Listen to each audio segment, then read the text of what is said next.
नाज़रीन आवाज़ न्यूज़ में भलीकार आऊं आहियां बिशारा सुमरो नज़र विझंदासीं ख़ासि ख़बरुनि ते।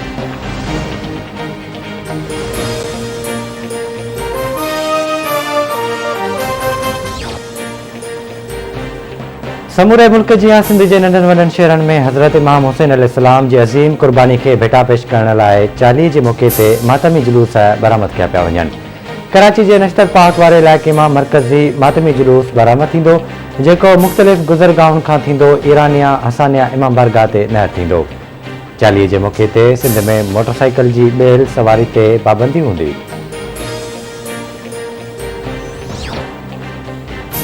मुल्क में कातिल कोरोना विघे वधीक 41 मरीज़ फौतुनि जो 27,638 थी वियो। 24 कलाकनि दौरान 1,409 केस रिपोर्ट।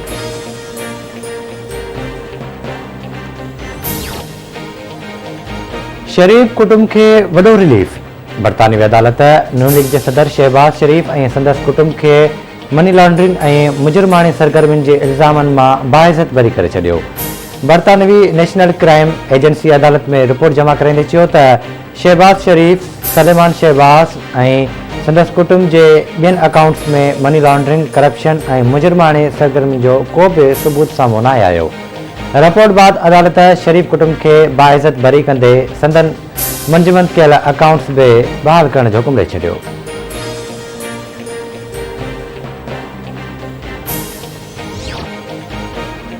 शहबाज शरीफ और संदस पुट के मुबैना बरियत जूं ख़बरूं गलत आहिनि। वज़ीर आज़म के ख़ास मुआवन शहजाद अकबर जो ट्वीट चवे तो अदालत फंड्स के जायज़े जो हुकुम ॾिनो है जंहिंजो मतलब इहो नाहे त फंड्स जायज़ तरीक़े से आया। केस बाबत का भी ॿुधणी नाहे थी।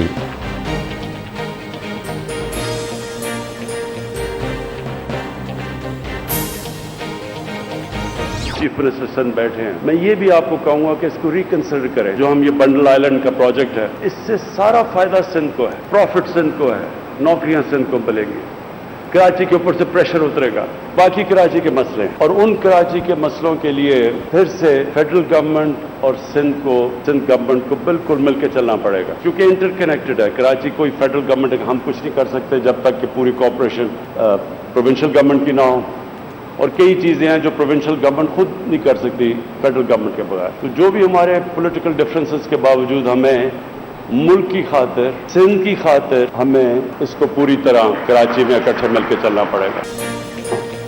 वज़ीर आज़म इमरान खान सिंध सरकार के एक भेरो ॿीहर बेटन वारे मामले ते पंहिंजे मौक़िफ़ ते नज़रसानी जी अपील करे छॾी। सूबे जी तरक्की लाइ गॾिजी कम करण जी बि आछ आहे। सिंध जे बेटन ते परॾेह मां माण्हू पैसा ख़र्च करण लाइ तैयार आहिनि। बेटन ते शहर अॾण बाबति सिंध सरकार सां ॻाल्हाए वेंदो। सिंध हुकूमत खे चवां थो त पंहिंजे मौक़िफ़ ते नज़रसानी करे। वज़ीर आज़म इमरान खान जो कराची में सर्कुलर रेलवे की तकरीब के खिताब चवे तो कराची वो शहर है जो समूरी दुनिया के सीड़पकारी के पाण ॾांहुं छिके सके तो। मुल्क खातिर वफ़ाक और सिंध के गॾु हलणो पवंदो। नून लीग हाणे ॿिनि न पर 3 धड़नि में विरहाइजी वेंदी। वफ़ाकी घर वज़ीर शेख रशीद जी नई दावा करे छॾी। इस्लामाबाद में प्रेस कॉन्फ्रेंस कंदे शेख रशीद चयो त इलेक्शन कमीशन और हुकूमत में विचा ख़त्म थी रहा आहिनि, जेका सुठी ॻाल्हि आहे। शहबाज शरीफ के ख़ातिरी करायां थो त 2023 जूं चूंडूं साफ़ और शफ़ाफ़ थींदियूं। इलेक्ट्रॉनिक वोटिंग मशीन जो इस्तेमाल थींदो।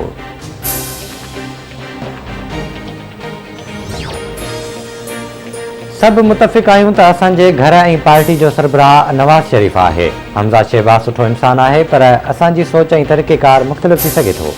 मुस्लिम लीग नून की नायब सदर मरियम नवाज़ जो लाहौर में पार्टी इजलास के खिताब चवे थी समूरन हरबन बावजूद कैंटोनमेंट बोर्ड की चूंडन में नून लीग के वही कामयाबी मिली। नवाज़ शरीफ के इदारे न पर कुछ मानुन ते तनकीद कई हुई।